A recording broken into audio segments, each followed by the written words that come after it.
Vamos primero a darle la bienvenida aquí en estudios, un gusto además reencontrarnos aquí en los estudios de TV Perú después de algunos meses con el expresidente Francisco Sagasti. ¿Cómo está, presidente? Buenas noches, mucho gusto estar con usted y con todos los televidentes de TV Perú. Tenemos mucho para conversar y me provoca conversar de muchos temas con usted, pero el primero es el proceso de vacunación. El proceso de vacunación que está avanzando, bueno, ahora mismo el tema de la exigencia, ¿no?, del carnet de vacunación, parece que, digamos, está acelerando un poco más eso. Usted que se volvió además un experto con todo el tema de las cepas y las vacunas, por supuesto, en el proceso de la negociación, ¿cómo ve ese camino de aquí en adelante? Se supone que estamos avanzando relativamente bien, pero claro, hay toda esta incertidumbre por Omicron y demás. ¿Cómo observa esa línea? Se está avanzando bastante bien y yo creo que más que eso aún también, después de lo que dejamos nosotros, recordemos, nosotros aplicamos todas las vacunas que recibimos hasta fin del gobierno de transición y emergencia. No hicimos más rápido porque no había vacunas, por eso llegamos a vacunar alrededor del 18 a 19% de la población objetivo, pero gastamos todas las vacunas que nos llegaron. Pero teníamos programado en las negociaciones con los laboratorios y con la facilidad COVAX el resto de dosis que de las 86 millones de dosis que habíamos comprado y dejado listas, más otras 20 que dependían de cuándo podrían entregar el Fondo de Inversiones Directas ruso, que parece que se ha demorado, pero dejamos todo listo y empezamos a aplicar. Y hay que reconocer al ministro de Salud que siguió en la misma línea que el ministro Ugarte, y más aún, con la presencia de Gustavo Rosell como viceministro, logró acelerar el proceso. Y ahora estamos a puertas de tener el 80% de la... ya estamos en 72% con 2 dosis y estamos, si siguen las cosas tan bien como están yendo ahora, a la meta de un 80% de la población objetivo vacunada antes de fin de año. Yo creo que ese ha sido un logro muy importante. Y yo le pido una cosa a usted y también le pido a ustedes, los señores televidentes, piensen cómo se sentían hace un año con la pandemia y con las vacunas. Piensen cómo estábamos el 13 de diciembre del 2020, sin vacunas seguras, con una segunda ola que empezaba violenta, con muchos problemas, con dificultades en términos de provisión de oxígeno, de camas UCI. Y por favor miren cómo estamos ahora. No es perfecto, todavía hay muchos problemas, tenemos sobre todo falta de intensivistas, personal de salud, tenemos deudas con ellos todavía, en fin, hay cosas que faltan, pero si simplemente comparan ustedes cómo estábamos hace un año, cómo estamos ahora con respecto a la pandemia, yo creo que tenemos vacunas para vacunar 2 veces y media a toda la población, objetivo, tenemos 7 veces más la provisión de oxígeno que teníamos hace un año, tenemos además de eso, más del doble de camas UCI de lo que teníamos anteriormente, y lo más importante, esto se hizo en colaboración estrecha con los gobiernos locales, con los gobiernos regionales, con el sector privado, con la sociedad civil, con los gremios empresariales, con la academia.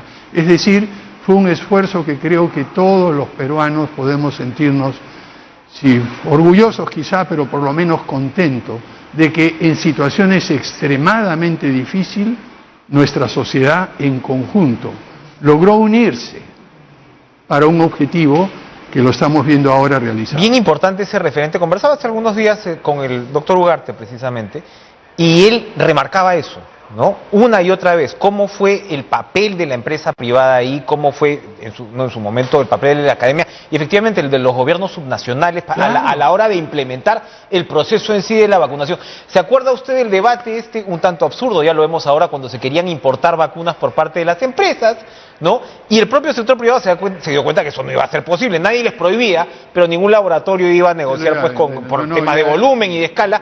Pero de ahí el sector privado se puso las pilas. Las mineras ayudaron muchísimo. Extraordinariamente. En sitios como Ancash, ¿no? En sitios como Arequipa, Ancash, Huancavelica, Apurímac, en diferentes lugares. Yo creo que ahí, en medio de todas las dificultades que tenemos, las crisis, la polarización, aquí tenemos un ejemplo de que los peruanos, cuando nos lo proponemos, Enrique, cuando trabajamos juntos, cuando dejamos de lado todas esas animosidades, esos rencores, esos resentimientos, esos desprecios, realmente podemos hacer las cosas.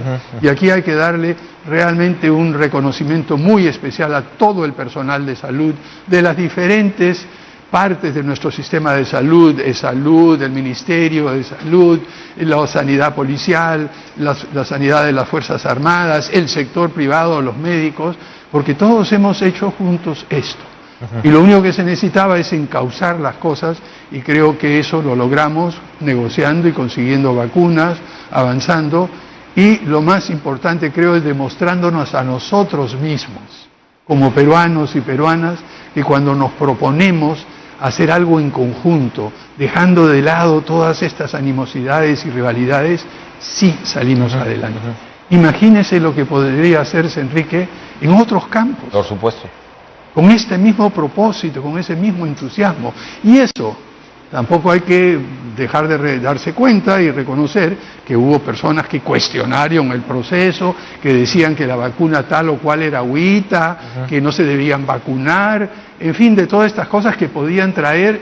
Mire, a mí me tocó en más de una oportunidad pasar información a algunos empresarios un poco ansiosos por traer vacunas, de que las vacunas que se suponía iban a traer estaban siendo, decíamos, eran vacunas Bamba. Es decir, la Interpol mandó a nivel mundial una advertencia sobre los falsificadores de vacunas que le vendían a algunas personas. Y esos son los que estaban ofreciendo. Que estaban tratando de ofrecer y todo.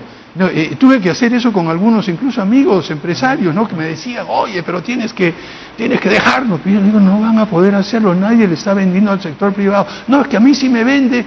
Mira, claro. Cuídate, ¿qué es lo que te va a vender? ¿No? Y le pasaba la información que venía de Interpol y que recibía cuando revisaba la prensa a las 5 o 6 de la mañana todos los días. Para rematar, ¿cómo hemos, digamos, acordarse lo que era hace un año? Revisaba precisamente algunos números ahora en la mañana, y en abril justo pues llegamos como a 20 y pico mil muertos, 23.000 muertos. Fue el momento, claro, que iniciaba el proceso de vacunación, pero teníamos la segunda ola, ¿no? Y esto se ha reducido de manera importantísima mes a mes. Ojalá podamos continuar. Hay de todas maneras esta población rezagada, ¿no? Que es un problema aquí y en todo el mundo. Bueno, una de las cosas que aprendí durante todo este proceso, cuando traté de ver qué sucedía con aquellos que no se quieren vacunar, el promedio mundial de las personas que no están dispuestas a recibir las vacunas está alrededor del 15, entre el 10 al 15%. O sea que el pretender llegar al 100% de vacunación es casi imposible, por razones de desconfianza, por razones religiosas, por razones de miedo, en fin, por diferentes razones. Pero llegando ya al 80, 85, yo creo que uno adquiere una protección lo suficientemente amplia. Ahora no hay que bajar la guardia. Ya vemos que hay otras cepas diferentes, ahora estamos con la Omicron.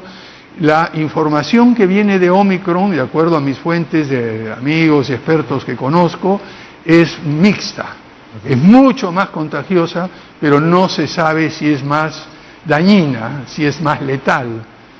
No se sabe esto todavía, ¿no? Entonces, ahí lo más importante es evitar el contagio, y esto requiere distancia, requiere usar mascarillas, requiere además estar vacunado sobre todo, para que si uno tiene la desgracia de que le caiga a uno la vacuna. Conozco algunas personas que se han contagiado después de la vacuna, y ha sido como un mal resfrío, ¿no? Una cosa molesta, dolores, etcétera. Pero pasa. Salud. Otro tema fundamental es la educación, y en su caso es especialmente interesante porque usted es investigador. Entonces, lo que estamos viendo con SUNEDU en los últimos días, los datos que se han digamos, ventilado, lo hemos conversado con varios especialistas aquí, es que desde que se implementó SUNEDU, entre muchas otras consecuencias favorables, digamos, para la educación peruana, está que la investigación en universidades se ha triplicado. Así es. ¿No? Lo cual usted lo sabe muy bien, usted se ha pasado la vida como un peregrino tratando de que se dé más investigación en el Perú, y ahora están estos proyectos de ley ya aprobados en el caso de la Comisión de Educación que pretenden retrotraer la situación de SUNEDU. ¿Cuál es su opinión al respecto? Eso es una catástrofe. Y es algo que todos los peruanos y peruanas debemos rechazar tajantemente porque no tiene ningún sentido. Es retroceder, es tirarnos hacia atrás, no solamente en investigación, sino en calidad de la educación. Se dice de que no, que habría que darle a la oportunidad. Yo he seguido lo que ha hecho la SUNEDO en detalle. El número de oportunidades que se les ha dado a las universidades que tienen licencia denegada ha sido enorme. Se les ha pedido que presenten planes, y no lo han hecho. O porque no pueden o porque no quieren. Pero en ese caso, a esas universidades, a esos supuestos centros de educación superior, no podemos darle la licencia para continuar estafando a los estudiantes, que eso es lo que era. Lo que se quiere no es una licencia para operar, una licencia para estafar. Digamos las cosas como son. Ya se ha sido. Y los jóvenes se esfuerzan, pagan unas matrículas algunas veces altas, otras veces no tan altas, pero les sale de su trabajo, de su esfuerzo, y al final terminan con un cartón que no les sirve de nada. Hay una expectativa, hay una ilusión por buena educación en el Perú y termina de poder trabajar ahora, para lo que... Esto es realmente terrible. Yo lo que espero y le pido a los miembros, pero además hay cosas más graves. Por favor, un buen número de miembros de la Comisión de Educación, empezando por su presidente, han salido de universidades con licencia denegada. Darles una oportunidad es un claro conflicto de interés. Aquí la Comisión de Fiscalización del Congreso debería actuar de oficio, Enrique.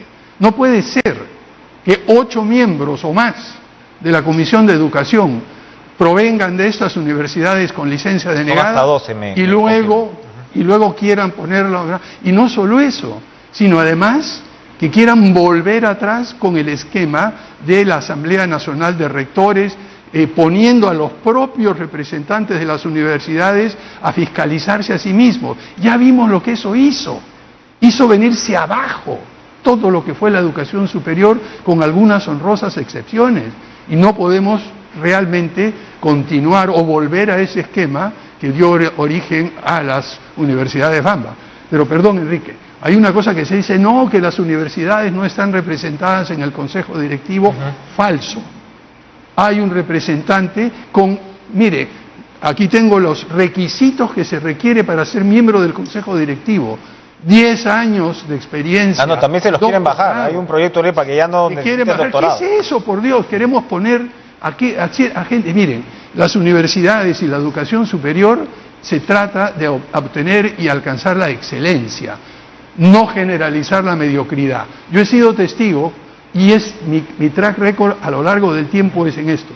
A partir de 1971-72 empecé a escribir mis primeros artículos y asesorar a gobiernos sobre cómo mejorar la calidad universitaria y la calidad de la investigación.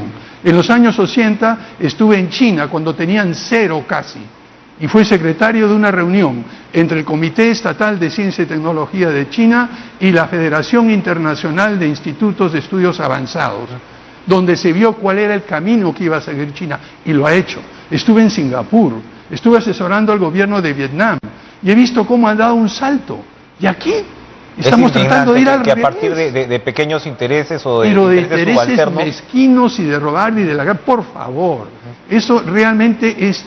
Yo lo que espero, en primer lugar, es que la Comisión de Educación recapacite claramente y haga una reconsideración de esa votación y elimine ese dictamen.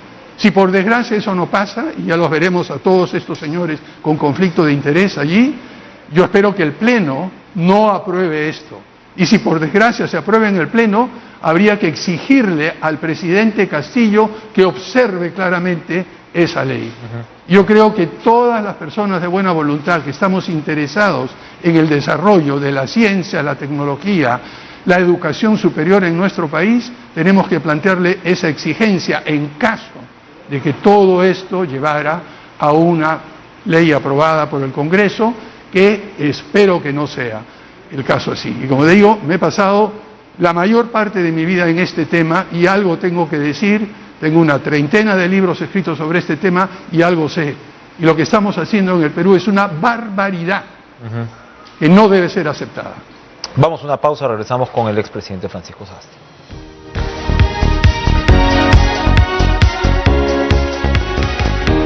Francisco Sagasti, usted ha expresado muy claramente lo que piensa del intento de contrarreforma de la educación superior en el Congreso. ¿Hay salidas? ¿Hay salidas? Sí, claro que hay alturas? salidas, ¿no? Yo creo que todo es perfectible en el mundo, y lo que sí es sumamente importante, y es algo también que he insistido en muchas oportunidades, es que el Estado debe dar un apoyo mucho mayor, mucho más fuerte a las universidades públicas. Es una constante esa, ¿no? Eso es muy, muy importante. No puede ser que el Ministerio de Economía y Finanzas haya acostumbrado a decirle a las universidades: ustedes están generando ingresos propios, entonces no necesitan de los recursos del Tesoro Público. Falso. Los ingresos propios han obligado, por ejemplo, a mi alma mater a tener grifos, a hacer servicios de cosas que no son parte de la educación universitaria. Lo que se requiere es un aumento significativo de los recursos a las universidades públicas, entre otras cosas, como lo hicimos nosotros en cierta medida dentro de las estrecheces fiscales que enfrentamos. Recordemos, para junio de este año no se sabía que el crecimiento económico iba a ser mayor y la recaudación mayor. No se sabía que los precios de los commodities iban a caminar por ahí. Entonces, como presidente, yo tenía la responsabilidad, y estuvimos 100% de acuerdo con Waldo Mendoza, el ministro de Economía y Finanzas, de dejar la casa lo más ordenada posible. Sin embargo, asignamos recursos para que varias universidades públicas puedan acoger a los estudiantes de las universidades con licencia denegada. Yo creo que ese es el camino, esa es la forma de hacer. Algunas universidades se nos decían: no, lo que pasa es que no vienen muy preparados de estas universidades que no tienen licencia. Claro. Porque precisamente no los enseñaban bien nuestras bases. Entonces lo que planteamos: hagan ustedes un proceso de recuperación y adecuación de esos estudiantes para que puedan entrar a las universidades que son más exigentes. Ese es el camino. Y que van a salir ganando, porque van a salir pues con títulos, digamos, presentables ante el mercado de trabajo. No solo presentables, sino conociendo y con la confianza de haber estado en una universidad que realmente vale la pena. Ese pasivo de las universidades públicas es muy importante, porque lo hemos escuchado por el lado de varios rectores. Hablando de esta situación, y hablando de Waldo Mendoza, la reforma tributaria. Ahora mismo vamos a hablar en algunos minutos con el ministro de Economía, Pedro Franque, porque están ya contra el reloj en los últimos días. Y hay, claro, resistencia por parte del Congreso a lo que tiene que ver con tasas. Pareciera haber ciertos consensos sobre algunas líneas, y hay una evidencia, pues, expresidente Sagasti, que es que el Perú recauda menos, o sea, el 14% de presión tributaria, pues no aguanta un país como este. ¿Cuál es su opinión en torno a la necesidad de reforma tributaria? Mire, ¿A qué se debe llegar? Esto es una cosa que desde mucho antes de siquiera llegar al Congreso, desde el Partido Morado, cuando empezamos a trabajar el plan de gobierno, cuando empezamos a trabajar la estrategia programática, la reforma tributaria era fundamental, junto con una reforma laboral y junto con la reforma del sistema de pensiones. O sea que esto es de cajón, hay que hacerlo. Ahora, hacerlo un poco a la carrera tiene ciertos riesgos, ¿no? Y hacerlo solo con el propósito de recaudar más porque ahora los precios de materias primas están altos también tiene riesgos. Lo que sí está muy bien es unificar los regímenes. Desgraciadamente, hace algunos años se fragmentó la situación de tal manera que el régimen tributario de aquellas empresas relativamente pequeñas, las un poco más grandes y las medianas, eran totalmente distintos. Las muy chicas tenían una, digamos, tasa impositiva mucho menor, una tasa mucho menor que las otras. Por lo tanto, este era un incentivo para la fragmentación de las empresas. Prefiero quedarme como empresa chiquita y en vez de crecer, que paso a otro nivel de tributación, armo otra empresa chiquita y voy pitufeando mis empresas, si quieres plantearlo. Yo creo que esa idea que se ha planteado en esta propuesta de reforma es bastante razonable.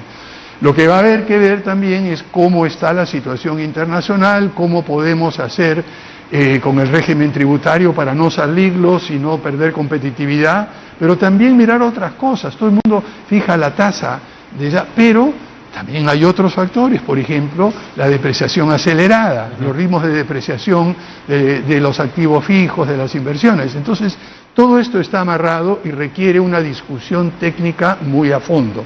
En el Perú tenemos excelentes tributaristas, muy buenos. Dicho sea de paso, algunos de esos tributaristas, defendiendo al Estado peruano, han ganado en el Tribunal Fiscal algunas, digamos, batallas importantes en cuanto a controversias sobre pago de impuestos. Entonces, lo que quiero decir es que sí se requiere una reforma tributaria. En el momento hay 2 o 3 cosas que son de cajón, que hay que hacer, sobre todo el tema de unificación de regímenes, pero las otras cosas hay que mirarlas con mucho más cuidado, de tal manera de no, digamos, precipitarse y volver a crear un régimen que más adelante nos puede crear problemas. Volviendo un poquito a lo que conversábamos al principio, ¿cómo introducir estos debates necesarios en un ambiente polarizado como el que estamos viviendo? Esa polarización, ¿cree usted es artificial, es real, tiene un verdadero correlato en el Congreso? ¿Se puede trabajar de manera más coordinada? Bueno, ¿Es difícil? Sí, es difícil, ¿no? Ya, habiendo estado en el Congreso, sé lo complicado y lo difícil, pero también sé que se puede. O sea que no es imposible lograr ciertos acuerdos. Hay momentos en los cuales uno tiene que conversar con personas que piensan totalmente distinto. No son enemigos, son adversarios. A mí me ha tocado a personas que estoy diametralmente opuesto, en algunos momentos ponernos de acuerdo, conversar y aprobar una norma en conjunto, a pesar de que en el 95% de los temas estamos en desacuerdo. El objetivo es llegar al consenso sobre ese punto. Sobre este tema, entonces, a pesar de que tú piensas así en estas otras cosas y yo pienso así, nos podemos poner de acuerdo sobre este punto. Y así poco a poco se va construyendo una manera de vincularse a las personas que piensan distintos, que tienen una ideología diferente, que poco a poco empieza a buscar ciertos acuerdos que sirvan de base. Y nuevamente traigo el tema de la pandemia. Recordemos cómo estaba el tema de la pandemia hace un año. Las confrontaciones entre el sector privado, la sociedad civil, el colegio médico, el colegio de enfermeras, el Estado, el Ministerio de Salud. Y sin embargo, a pesar de tener perspectivas distintas, nos pusimos de acuerdo. Y esto se puede hacer en mucho más cosas y ciertamente en algo tan importante como una reforma tributaria. Lo que creo que me parece y lo que yo hubiera hecho siendo congresista y lo que hubiera planteado desde el Ejecutivo es acotar la reforma a las cosas absolutamente esenciales ahora e iniciar un proceso de diálogo para ponernos de acuerdo sobre un nuevo régimen tributario que también abarque los otros temas de reforma que le he mencionado. Usted era presidente del gobierno de transición y tenía al frente a Mirta Vázquez como presidenta del Congreso. ¿Cómo la ve ahora en su rol de primera ministra?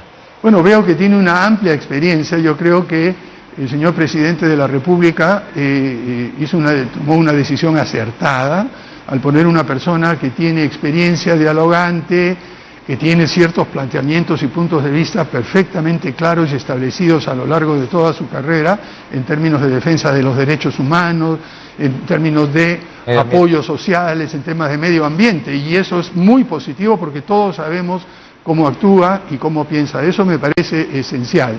Pero es una persona dialogante, abierta, que sabe reconocer errores y cuando se equivoca lo admite. Yo creo que esa idea de que uno nunca puede cometer errores, sino es fatal para ejercer el poder y la autoridad. Durante el gobierno de transición y emergencia, como se ha visto, cometimos muchísimos errores. En designación de ministros, a veces en algunas medidas, en comunicación, pero lo importante es reconocerlo rapidito y enmendarlo.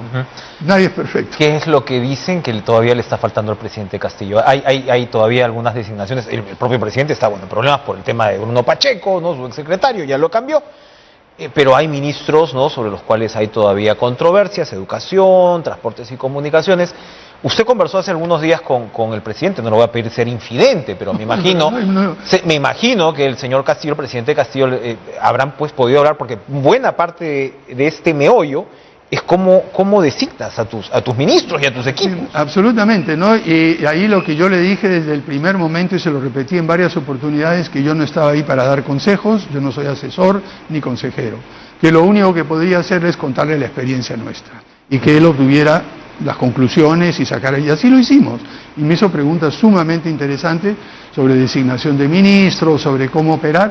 Yo le conté algunas otras cosas, por ejemplo, le conté que en ningún momento en el despacho presidencial, mientras fui presidente de la República, recibimos a ningún proveedor ni contratista del Estado, que en ningún momento interferimos ni tratamos de poner la más mínima influencia en los procesos de ascenso en la Cancillería y en las Fuerzas Armadas. Me parece que acá lo único que hice fue contar lo que hicimos nosotros, ¿no? Sin pretender dar ningún consejo de ningún tipo.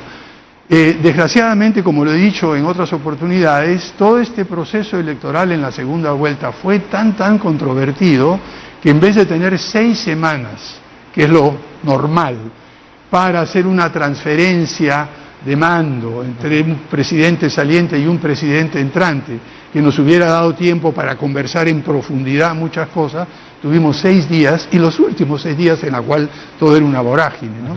Entonces, si quiere, estamos un poco en la búsqueda del tiempo perdido, lo que no pudimos hacer, y el presidente ha sido muy generoso, me ha invitado un par de oportunidades, hemos conversado sobre algunos de estos temas, pero siempre en el tono de compartir experiencias y no dar ningún consejo. Yo no creo que un presidente saliente, un expresidente, debiera en lo más mínimo pretender darle consejo a quien ejerce el poder y la autoridad legítimamente, sobre todo por el voto popular. Para ir finalizando, una reflexión sobre, usted, bueno, proviene del Partido Morado, que yo entiendo está en un proceso ahora mismo de renovación. Sí. No sé si no es la otra renovación que tiene uno en el partido. No, cuidado.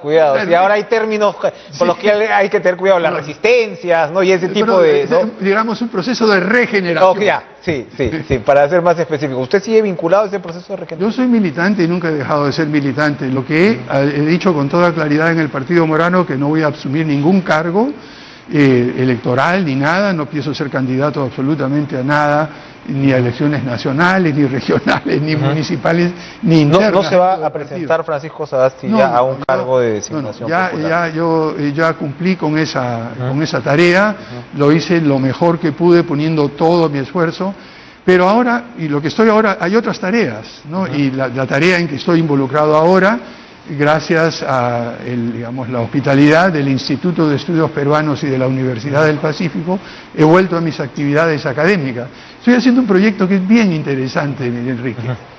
Estoy revisando, con la ayuda de mis colegas, de 2 de mis colegas, Giacomo Ugarelli y Lucía Málaga, toda la experiencia de 50 años de proponer lo que hay que hacer, estrategias de desarrollo, política, investigación, evidencia y todo.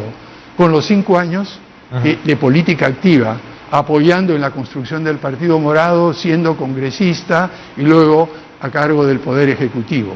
¿Cómo se compara? ¿Qué cosa es lo que habría que hacer para que las decisiones que se toman en los diferentes ámbitos, en el Congreso, al interior de un partido, en el Ejecutivo, sean mejores, más informadas? Y están saliendo cosas muy interesantes. Entonces, yo creo que mi tarea, ahora al futuro, es más una tarea de transmisión de experiencias, de puntos de vista, y es lo que espero hacer durante los próximos meses y años en el futuro, y enseñar, que siempre me ha gustado. Bueno, ojalá entonces lo tengamos más seguido en nuestros estudios. Muchísimas gracias. Gracias por estar, como siempre un gusto conversar con usted.